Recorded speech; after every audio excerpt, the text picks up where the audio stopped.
Og en stor løta for nekvar av hesten her spilleren og øysene for avskårene i dag.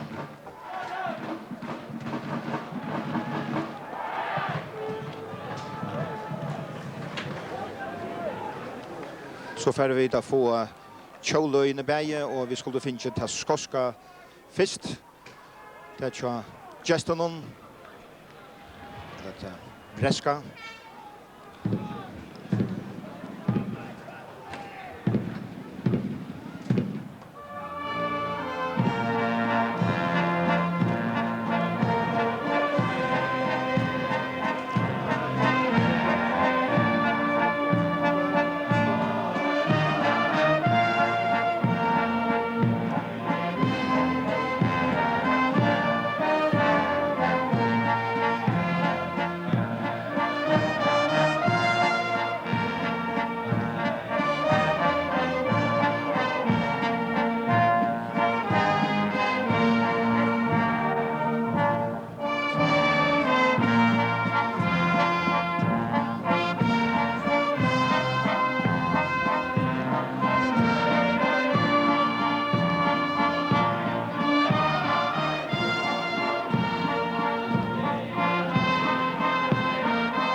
Det var så tjåleie tja Skåton som falt klappa fire, og så skulle vi ha to Alfagra Landmøyt som Klaksvíkar hotnorkester nu for å spille.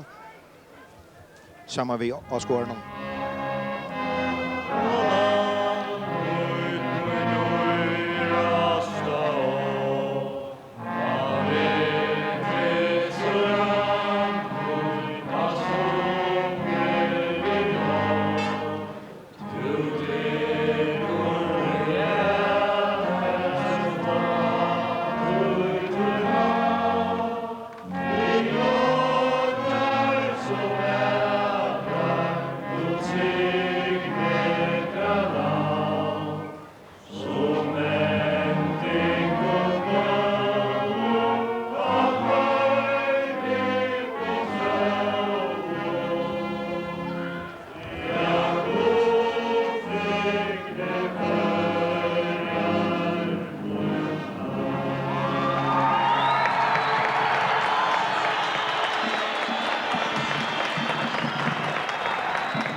Så halsa spelaren som sier her på hver annan. Og her har vi så skotska lie i Malmö, Douglas ur Celtic, så er det Morris Ross, Craney, nummer 4 Deli ur West Ham, og David Weir nummer 5, nummer 6 Ferguson, nummer 6 Dickhoff, og så er det Dopey, Kyle, Poul Lambert som er likibare, og så er det Johnsson. Han søgnas ut kjødamon ur Middlesbrough. Han minnes vidt fra Diston undan, og hette så føreskalige, og i malen Jens Martin Knudsen kommet at rumale veteraneren. Ute Óli Johannesen, Jens Kristian Hansen, Pól Thorsteinsson, og så er det Jón Rói Jacobsen, Hjalgrím Elttør, Froði Benjaminsen, og så er det Julian Johnsson og Jákup av Borg, og fremst Jón Petersen og Kristian Jacobsen. Og domarna kommer ur Poland, og det Granat som domare mauren og miene vi Baltonon. Ja, her brøytingar søyan disten imot Liechtenstein her fire. Vi da finner Jens Martin Knudsen i Male, og det det ovanta? Nei, det vanta at Jákup ute i åhøpne støv i at han sitter av Bonsen i Molte og spiller vi Erdal eller Linchadam som så godt som mange målstår for, så det har vi vært vanta. Du tar bare her jo vært Førjar og Skottland å begynne å spille første EM-undandisten her av Svangaskarð, og i hesar EM-undankappingene skottar Faroes i allopp. Tvøroyri Tjadamon Ross, en Elttør, han 21 år gammel og spiller vi Glasgow Rangers, og en Elttør ser donalige unge mannen, sier der. Det er et ungt skogsli som det ganska till att det vill plats att spela att rum väl nere. Och här så där lite döme på att så ska sålas kan det komma så ut. Jag tror inte har fått någon att göra sig Bertie Fox att vi skulle spela enfaldan fotboll. Här är det Jákup Borgen 4 och så är det Pörjar åtta. Jon Petersen är vi skorar för Pörjar 8-0 och detta är en fantastisk början vi får på ända disten. Här är det stora fackna våra Svangaskarð i lötne. Helt fantastiskt gott. Vi sitter här ganska där Jákup Borg släpper ut ju där för att gå äldre ut. Inlägg till pura åtäcka Jon Petersen som till där en överpressningsspårning man får bollen in.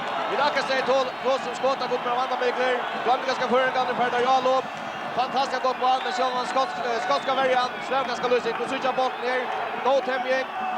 Vi går upp in 4. Jon Petersen där åtäckar Latt. Jon Petersen som har haft ett sera gott kappingar och har spalt upp i sån här kappingar och är blivit bättre och är främste toppskorare i Faroes landskapen i Östne. Han har lagt Färjar och 8-8-0 mot Skottland. En fralug början.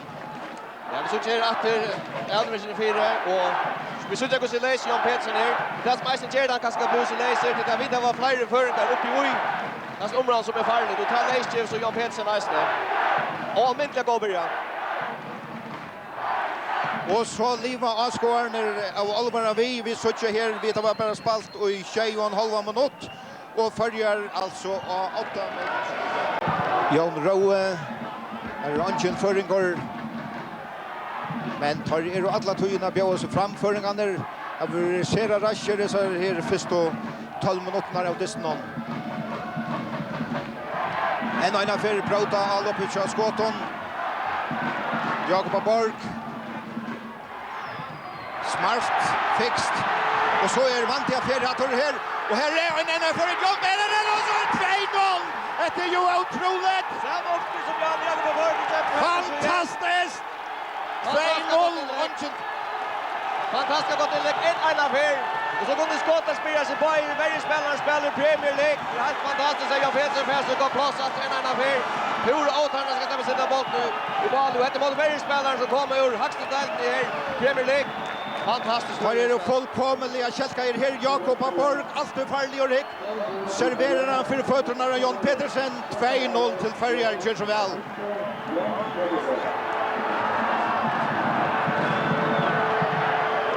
Ett sera gott mål. Inte väl värst av skotten, men målet är frallukt. Nej, det lyckas mycket akkurat trubbla. Jag ska skotta Jerry Verlagan. Men så man för att här analysera och finna sig att det kvaliteten av inläggen som jag blir offentliga gåor och alltså det samma. Så att det är helt fantastiskt.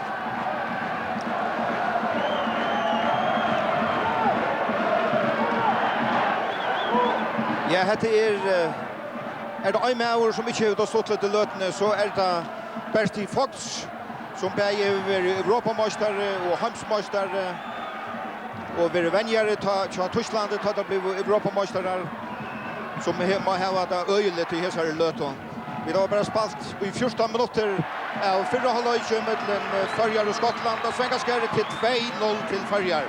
Vi kunde gott se att det är drömmatchen. Det är väl drömmatchen, men det är en verklighet. Vi är vaknar runt så en man som är och så det frispark till Skottland och i så minut då har polske domaren Bruxla Hesemauren Bertie Fox som spelade vid Stora Norden under dessnon. Han är 18 av Svangaskarð och i mot Lutlo Färjön 2-0. Är det Färjar och 8 mot Skottland. En fralud och fyra halvlek. Det är fantastiska goal för halvlek. Det är bästa fyra halvlek av första landslaget negativ spel. Då är vi till underligt över att han kanske vill skriva sig på Arne Nestley. Då lite vet vi en grejer i Lashley och det var 5 minuter efter att spela. Så att ja, det som det kan rubbas en Larsen nu till att ta det posten fram och få männen klar för in att arbeta och akkurat samma hotsmart. Ja, vi startar Jon. Ja, Jon, checka latten du rocknar vi. Vi har styrt den.